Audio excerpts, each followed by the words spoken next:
2020년 9월 22일 북한 해역에서 북한군에게 살해당한 해양수산부 공무원 이모 씨가 법적으로 공식 사망을 인정받게 됐다는 소식 여러분께서도 알고 계실 겁니다. 당시 서해에서 업지도선을 타고 근무하다가 실종된 이 씨가 북한군 총격으로 숨진 지 1년 8개월 만이었는데요. 법적으로 공식 사망이 확인이 되면 유족급여 등과 관련한 절차를 진행할 예정이지만 지난 정부에서 이 씨가 월북한 것으로 추정 발표하는 등 법적인 쟁점이 해소되지 않아 논란의 소지는 여전합니다.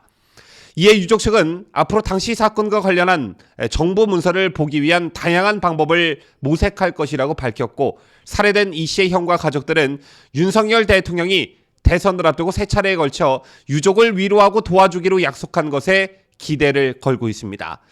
이런 가운데 윤석열 대통령실이 서해 공무원 피살 사건과 관련한 정보 공개를 적극 검토하고 있는 것으로 알려졌습니다. 이렇게 되면 이 사건을 두고 전현 정부 간 충돌이 불가피할 전망입니다. 관련 소식 상세히 보도합니다.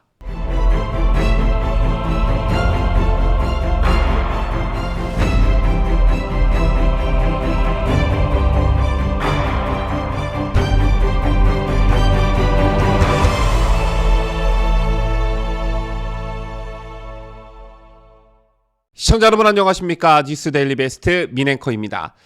2020년 9월 해양수산부 공무원 이모 씨가 서해상에서 북한군에 피살된 사건과 관련해 문재인 청와대와 해경이 군 기밀을 제외한 정보를 유족에게 공개하라는 법원의 판결에 불복해 항소하는 일이 있었습니다.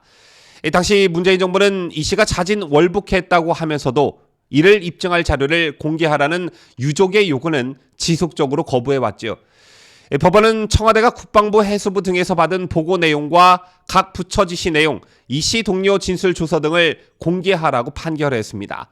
그런데 문재인 청와대는 끝까지 이를 막아왔습니다. 숨진 공무원 이 씨 아들은 당시 대통령이었던 문재인에게 아빠가 잔인하게 죽음을 당할 때 이 나라가 무엇을 하고 있었냐는 편지를 썼었죠.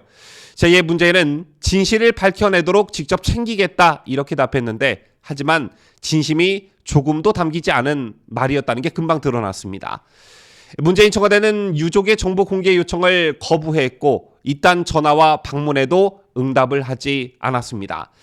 처음엔 북한군 대화녹음 감청 파일은 군사기밀이라고 공개를 거부하더니 나중엔 청와대 자료는 대통령 기록물이라 안 된다 이렇게 말을 바꾸며 대놓고 거짓말을 하기도 했죠. 오죽했으면 이 씨 아들이 바이든 미국 대통령에게 아빠의 억울한 죽음에 대한 진실을 밝혀달라고 호소하는 편지를 썼고, UN 인권최고대표사무소도 북한의 책임을 묻고 유족에게 정보를 제공하라고 했겠습니까? 하지만 문재인 정부는 이마저도 무시했습니다. 제2의 유가족이 신락 같은 희망을 가지고 있는 것은 다름 아닌 윤석열 대통령입니다. 그에 앞서 이달 초 안철수 대통령직 인수위원회 위원장이 서해상에서 일어난 해양수산부 공무원 피살 사건과 관련해 윤석열 정부 출범 후 진상규명에 나서겠다는 뜻을 밝힌 바 있는데요. 이달 초 안 위원장은 공무원 유족과 면담한 뒤 자신의 페이스북을 통해 사건 초기부터 정부 측 설명이 도저히 납득이 가지 않았다며 그 지역의 해류를 누구보다 잘 알고 있는 구명조끼를 입고는 일정 시간 이상 생존할 수 없다는 것을 잘 알고 있는 분이 헤엄쳐 월북을 시도했다는 것 자체가 어불성설이라고 말했습니다. 이어 그런데도 이 정부 당국은 무엇이 두려운지 무엇이 무서운지 누구의 비위를 맞추기 위해서인지 몰라도 월북으로 단정하며 돌아가신 분의 명예를 훼손하고 제대로 된 진상규명에도 나서지 않았다고 비판했고요. 그러면서 안 위원장은 아무리 시일이 걸려도 철저히 진상을 규명하는데 제가 할 수 있는 노력을 다하겠다며 새 정부가 출범하는 즉시 정보 공개 결정에 대한 청와대의 항소를 철회하도록 요청하겠다고 공언했습니다.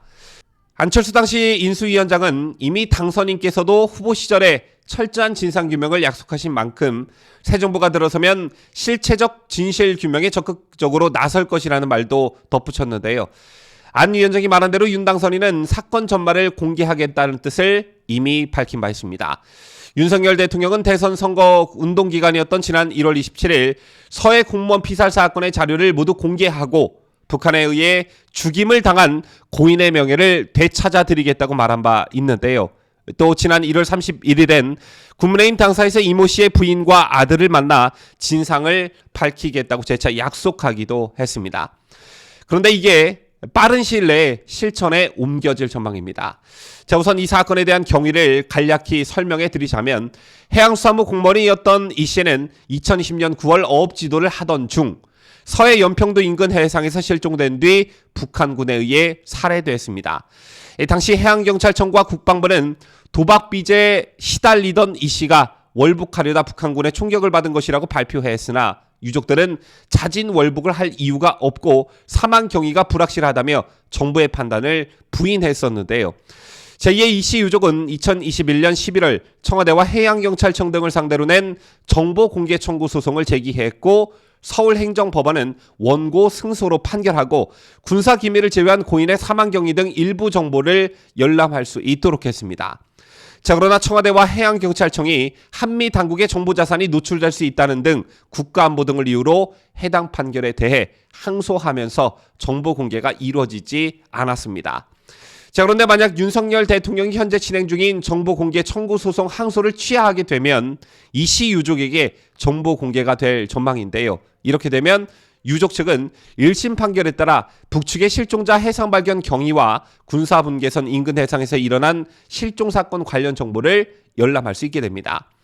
하지만 윤석열 정부가 항소를 취하하더라도 국가안보실 자료가 이미 대통령 기록물로 지정된 상황이기 때문에 바로 공개는 불가능합니다.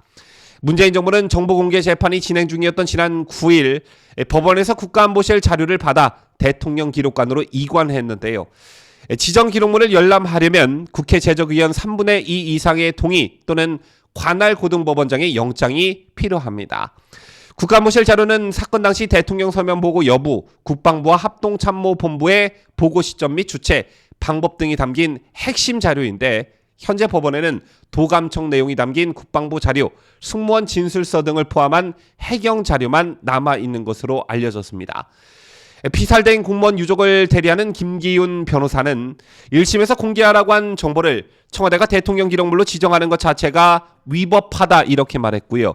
피살 공무원의 형인 이진래 씨는 정부는 도대체 뭐가 두렵기에 이렇게까지 숨기려 하는지 모르겠다며 의구심을 드러내기도 했습니다. 이 씨의 유족은 이 씨가 최근 법적 사망 판정을 받은 만큼 문재인 정부의 살인방조 및 직무유기 혐의에 대한 고발을 진행할 방침입니다. 이렇게 되면 검사의 영장 청구를 통한 자료 열람 우회로를 모색할 수 있게 되는데요. 대통령실과 국민의힘도 해당 건의 열의를 가지고 방안 모색에 열중하는 분위기입니다. 문재인 정부 국가안보실이 1심에서 패소했는데도 2심 재판 도중 국가안보실 자료를 대통령 기록물로 기습 지정한 것과 관련해 지정 기록물의 효력 발생 여부를 두고 법리 검토에 이미 들어간 것으로 전해집니다. 얼마 전 국민들을 어리둥절하게 만들었던 소식이 있었죠. 문재인 정권 임기 5년 동안 생산된 대통령 기록물 중 최장 30년간 열람이 제한되는 지정 기록물이 39만 3천 건에 달한다는 보도가 바로 그것이었습니다. 역대 최다 건수인데 박근혜 전 대통령 때 20만 5천 건의 2배에 육박하고 노무현 전 대통령 때보다도 5만 6천여 건이 많은 수치입니다.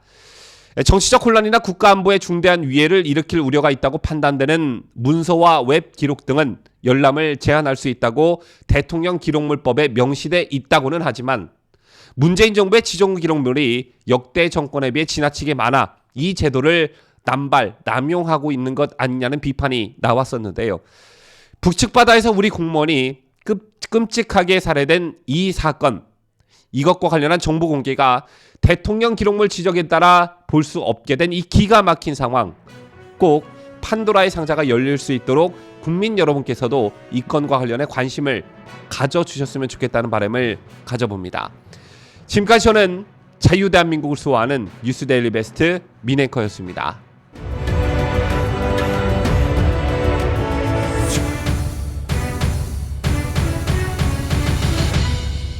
함께해요. 뉴스데일리 베스트.